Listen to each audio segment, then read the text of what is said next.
China has firmly established itself as the world's leading sheep farming nation, with an impressive 177 million sheep produced in 2019, far surpassing its closest competitor Australia with just 75 million sheep. In 2022, China's sheep population increased to 194 million, accounting for nearly 15% of the global sheep population. So how did they achieve this? China dedicated an estimated 200 million hectares solely to sheep farming, primarily in the western, northwestern, and Inner Mongolia regions. China's mega sheep farms have over 10,000 sheep, also use technological advancements like electronic identification to track sheep's feed intake and health status, maximizing meat production. Interestingly, this system is not unique to China. Farms in Victoria, Australia have also adopted this technology since 2017. In 2019, China's mutton and sheep products consumption reached 5.2 million tonnes, surpassing its domestic production of 4.8 million tonnes. 97% of this gap was filled by imports of mutton from Australia and New Zealand.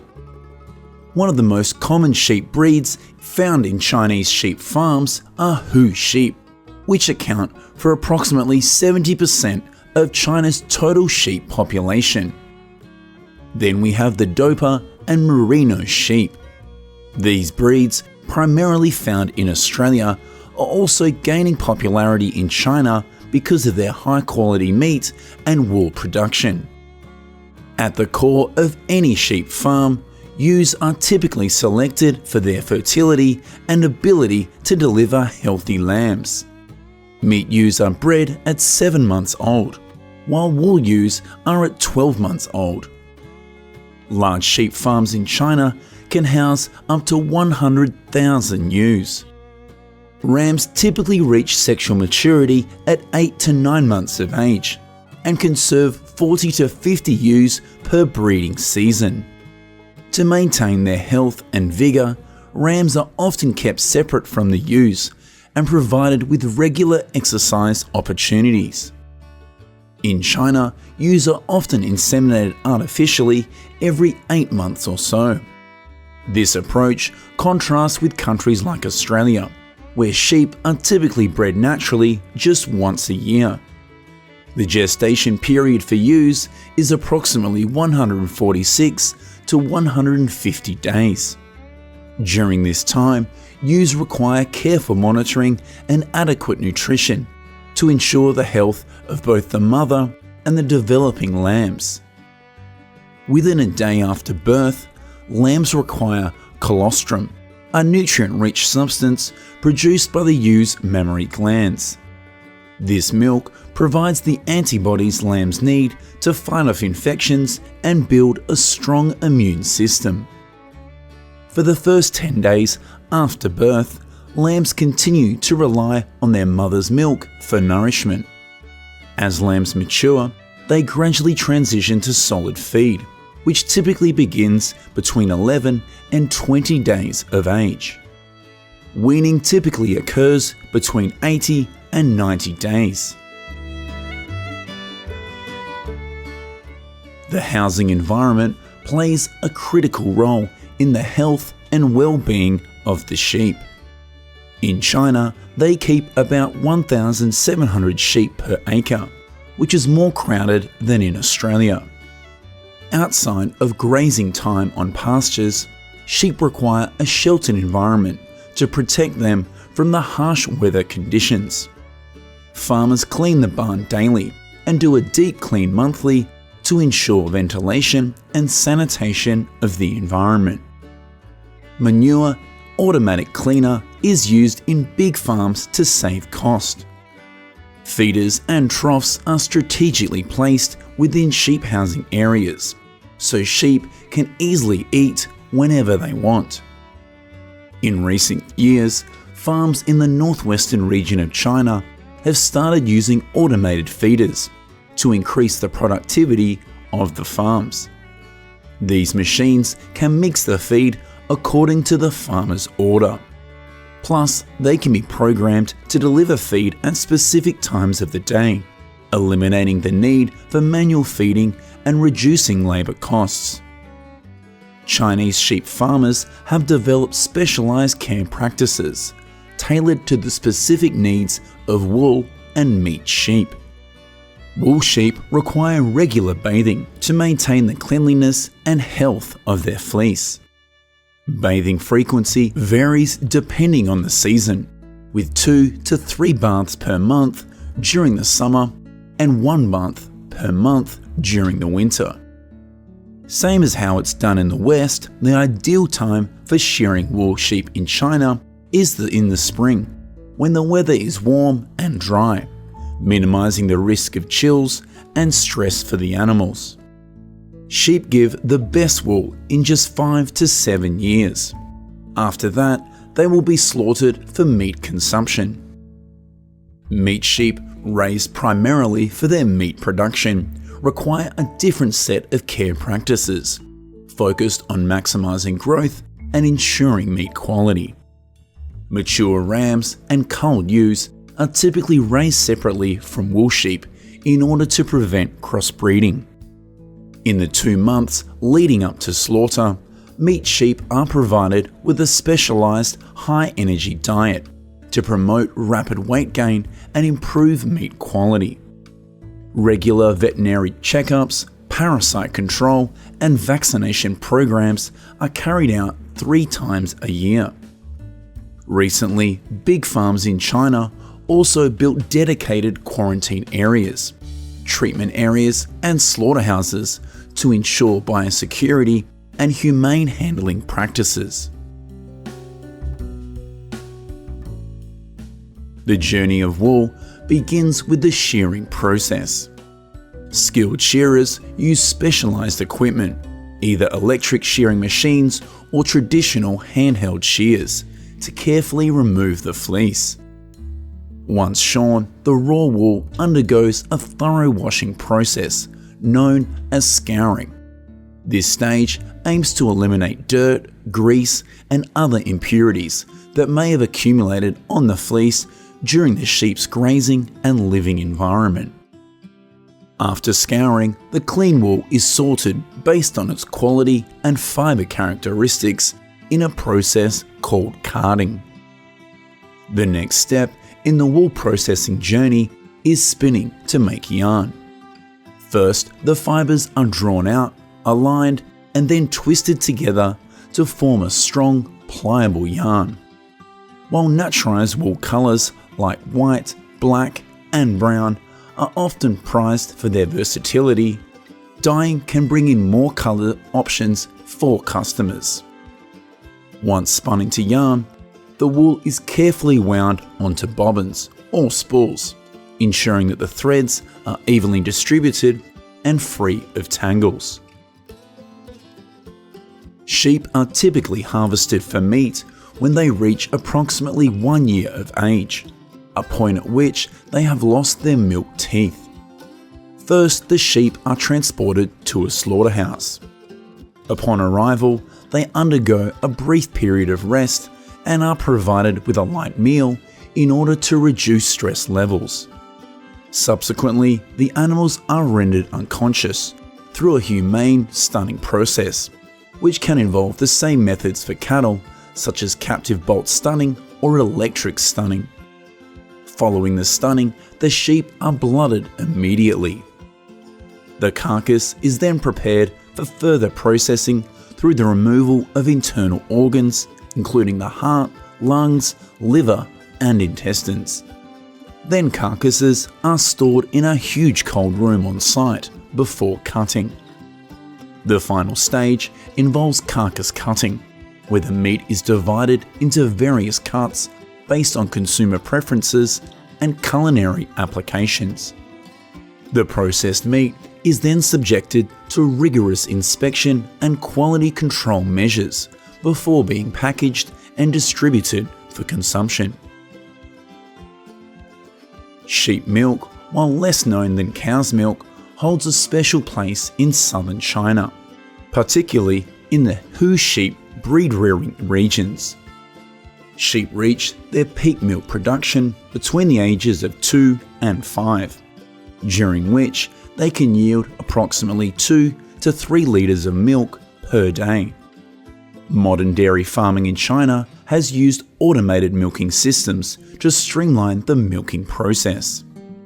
These sophisticated machines can efficiently milk up to 100 animals in a single session, with each milking session taking around 5 minutes. The frequency of milking is typically 2 times per day, in order to ensure optimal milk yield and maintain the health of the ewes. Sheep milk production often goes hand in hand with goat milk production, as many farms raise both types of animals. Once harvested, sheep milk is often sold fresh locally, or made into flavorful cheeses and tangy, probiotic-rich yogurt. Among the esteemed sheep milk brands in China, Shuangji sheep milk stand out for the finest Hu sheep milk products, coming from its 34,000 sheep raised on pasture.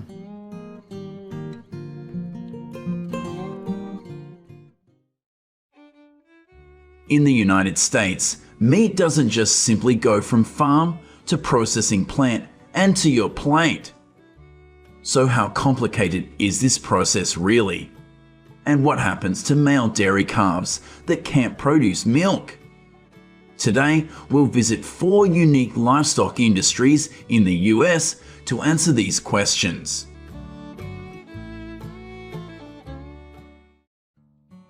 The journey of a delicious steak begins at a cow-calf ranch, where mother cows give birth. Then farmers raise their babies and wean them on pastures. Once they reach about 750 pounds, typically at 7 months of age, they will be sold to the background ranch and stay there for about 3 to 4 months. Then the feedlot ranchers will buy them through auctions. These auctions are large scale and take place every week. Cattle are tagged for easy identification and led into pens until it's their turn to be sold. When it's time, they are led into the auction ring. It is actually a large scale, so buyers can easily see the cattle information and its weights right from their seats. The auctioneer leads this auction with a very fast chant to encourage buyers to compete, sometimes leading them to bid higher than planned. Each cow is typically sold for around $90, and sales can reach millions of dollars on a normal day. Feedlot is the final stage of the cattle farming chain, so it's pretty large scale. Texas is the leading state, accounting for 14% of the total US cattle inventory as of January 2024. Here the beef cows are fed on a ration of grain and protein supplements. For every 6 pounds of feed, the cow will gain 1 pound, and every day they gain at least 2.5 pounds.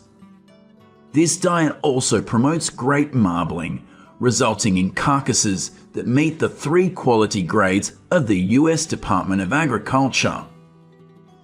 Once the cows reach about 1,300 pounds, they're ready for slaughter at the meat packers. Stressed cows produce tougher meat, so the staff try to avoid slipping and falling when offloading them to the resting pens, where they relax for a few hours. Then they will go through these chute systems with high solid sides to keep them from being agitated. Workers use a captive bolt gun to render them unconscious immediately before feeling any pain. It doesn't leave any marks on the cow's head, but leaves some natural nerve reflexes after that. They are then quickly skinned, eviscerated, and cleaned under high-pressure warm water to remove dirt that is invisible to the naked eye. Each carcass will be tagged for easy tracking. Employees will then take them to a 95 degrees Fahrenheit cold room to cool them down before inspection and grading. These carcasses have been stamped with the US Department of Agriculture's Certified Angus Beef Grade 3 blue stamp. Now they will be moved to the cutting area. Each order has different specs, and these workers are separating the muscle from the bone and the fat from the lean. Although the plants are now larger and have more machinery than in the past, labor is still essential. After cutting, the meat gets vacuum sealed in a special machine to stay fresh for up to 3 months. Next, workers check each box of meat and put labels on them. These labels show the processing date, weight, and what kind of meat it is. To avoid damaging the packages during shipping, special lifts move the boxes to a cold warehouse instead of being carried by workers.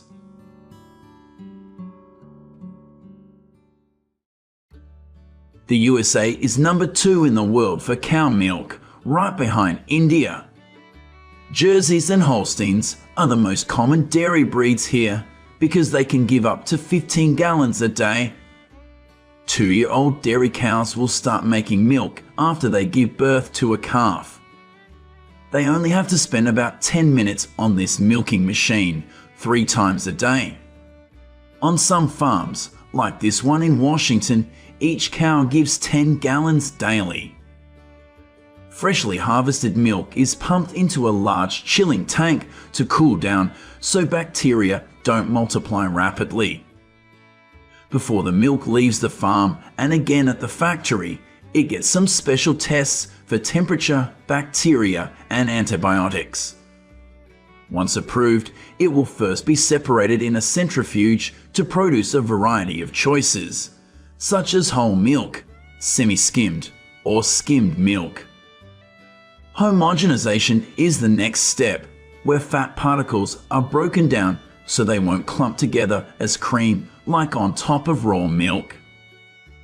Then comes pasteurization, which involves heating and rapidly cooling the milk to kill all harmful bacteria. All milk containers are also sterilized to protect the milk from contamination, light, and oxygen.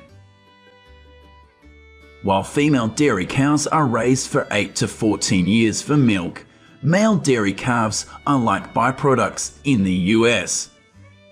They are separated from their mothers shortly after birth and put in small cages called veal crates. This is done to keep the calves' muscles weak, resulting in more tender meat loved by many. After a few months, they will be sold to slaughterhouse young. This is a cruel way to farm cows, so 9 states have banned it. Then what about the fate of old female dairy cows? They will be sent to a stress-free retirement farm to be fed on pastures for at least a year, which allows them to recover muscle and body fat. Retired dairy cows graze on grass 2 to 3 times more throughout their lifetime, so their meat has a rich, distinct beefy flavor, perfect for dry aging. This process involves storing the meat in a controlled environment for 28 days or more. During this time, enzymes naturally break down the meat, making it more tender and flavorful. The second product you can get from dairy cows is ground beef. First, boneless clean beef cuts will be pre-grounded in a coarse grinder to make thick minced beef strands. Then, different types of meat will be mixed and reground multiple times. Next, they will go into a machine to be formed into the desired shape, and finally packaged for sale. Marked by their distinct flavors, lamb and goat meat is a relatively minor product in most US food stores. Texas and California raise most of these animals. The main method of farming goats and sheep here is rotational grazing because it can keep the land healthy and provide them with enough nutrients. Spanish goat and Rambulat sheep are the 2 most common breeds in the US. Once the sheep reach around 115 pounds and the goats reach around 70 pounds, they are taken to the processing plant. Unlike pigs or cattle, sheep and goats follow each other easily on a non-slip floor to the resting area. If they're chewing like this, you know they are definitely relaxed. Electrical stunning is the most common method used to stop their heart and brain so they don't feel pain when being slaughtered right after that. At least once a week, a stunner audit will come to make sure this stunning system works well. Following stunning, the carcass is prepared for pelt removal and evisceration procedure with special techniques to make sure the meat is contamination-free. Then they will be washed with adic acid found in vinegar for food safety reasons. Sophisticated cameras will grade the carcass so the staff will know where to sort it in the chiller. After chilling, the carcasses are cut into primal cuts, which are then further processed into smaller portions. Finally, the packaged meat is then boxed and shipped to grocery stores and restaurants.